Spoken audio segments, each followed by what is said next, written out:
See, review Cuba. Recently, parliamentary elections were held in Cuba on 26 March 2023.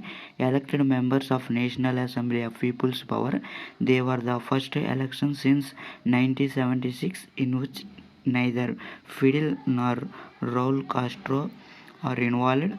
Miguel Díaz-Canel succeeded Raúl Castro, brother of Fidel Castro, as the first secretary of the Communist Party of Cuba on 19 April 2021, marking the end of the Castro era in Cuba.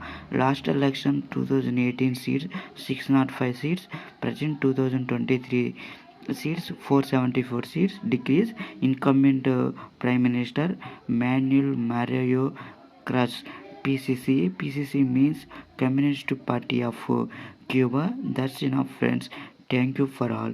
We will subscribe my channel.